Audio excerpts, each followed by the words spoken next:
Hi, I am Dr. Aida Bashkir Martin, and in this video I will talk about the hair anatomy and physiology, one of the accessory structures of the skin. If you would like to hear about my upcoming education videos, make sure to comment, like, and click the subscribe button below to be informed first. I assure you, at the end of this video, you will learn not only about hair anatomy and functions, but many fun facts. I expect from you to not only able to recognize these structures on an anatomical model, but able to draw and label them. Because I believe one of the best ways to learn the anatomy is the drawing and labeling. Hair is a protein, primarily alpha-keratin filament. It originates from the hair follicles and the stem cells on the right above the hair papillae called hair matrix. It originates in the deeper layer of the skin called dermis and extends throughout epidermis to above the skin. About 95% of the total skin area is covered with hair, but not all type of hair is easily visible to eye. Can you guess which part of the body does not have hair? Yes, you might guess it already. We don't have hair on our lips, the palms of the hands, and soles of the feet, labia minora in female, and glans penis of the male. In an average person, the skin has around 5 million hair follicles, and 150,000 of them found on the scalp. When we generally talk about hair in daily life, we refer to the hair on the scalp. What are the functions of the hair? First, protection and filtering. You may understand this function when you think about the special group of hair on your eyelashes, eyebrows, in your nostrils, and entrance of the ear canal. Notice they block the dirt and foreign particles to enter inside your body. Eyebrow blocks the excessive sunlight and sweat to enter your eyes. Secondly, thermoregulation, or another word, regulation of body temperature through insulation, and have a role in the goosebumps formation. Acts as a sense organ. That's how we feel the wind blows and feel the bug crawling on your skin. Facial expression, which is the non-verbal communication. Visual identification, and of course, physical and sexual attraction. The layers of the hair are shown in the picture and labeled with the same letter on the list. Mainly have three layers: medulla, cortex, and cuticle. A shown in the medulla, it's soft, flexible inner layer and then formed by soft keratin. The cortex, dense outer layer by hard keratin, compose most of the hair shaft, contains much of the melanin that gives the hair its color. Cuticle, it's the outermost layer of the hair. It's the surface coating by flat overlapping single layer dead cells.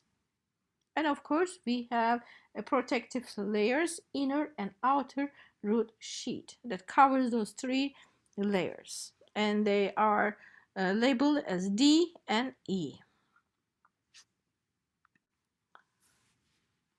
After the bone marrow, hair is the second fastest growing tissue in the body. There are three phases of the hair growth. First, anagen. Anagen, or active growing phase, is the longest phase and it may take 2 to 7 years. Second phase is a catagen. It's a transition phase and takes 2 to 3 weeks.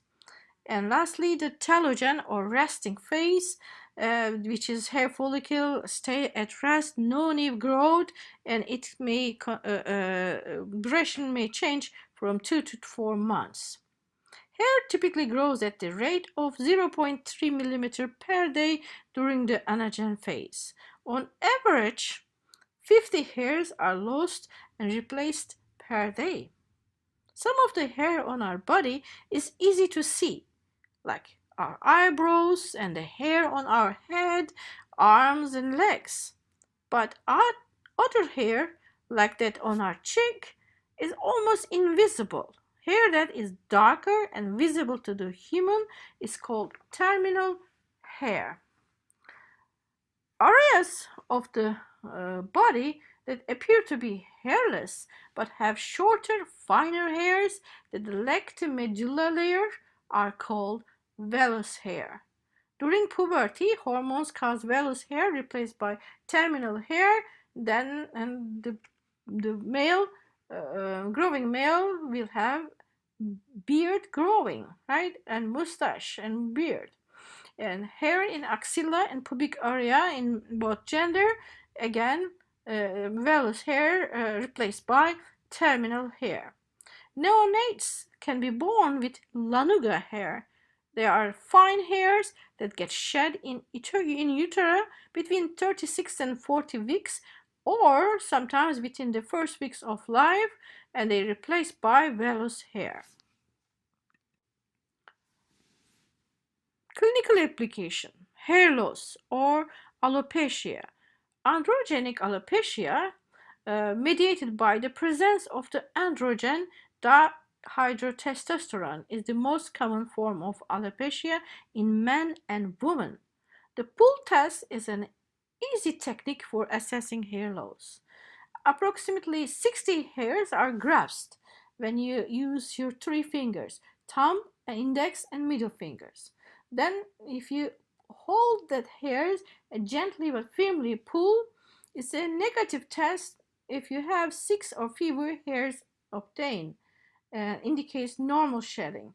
But if the positive test, more than 6 hairs obtained, indicates a process of active hair shedding. Let's test your knowledge. Trivia question: do you remember which parts of the body are truly hairless? If you said lip, labia minora, glans penis, and palm and sole, and you were right. Do you remember what is the active phase of the hair growth cycle? If you said anagen phase, you are right. Outside layer which formed by overlapping single dead layer of the hair called cuticle, right? The cuticle. Remember the layers in the middle, we have medulla, then we have cortex, and outermost layer is cuticle. Can you recognize the structure of the hair on the model? Let's draw and label it. That's what I draw for you. It's easy drawing, right? And see, number 1 represent what? If you said hair shaft, yes, I am very happy. In number 2, hair root. Number 3, which is showing the enlarged portion, deep portion, it is hair bulb. Number 4, that blood capillaries and the nerves getting into the hair, we call hair papillae. Right. And 6, can you guess what is 6 represent? It's group of the basal cells. If I say group of the basal cells right above the hair papillae, yes, it is hair matrix. And lastly, 5 is the hair follicle. I hope you liked and enjoyed and learned about hair. And if please feel free to like, comment, and click the subscribe button below if you wanna hear from me more.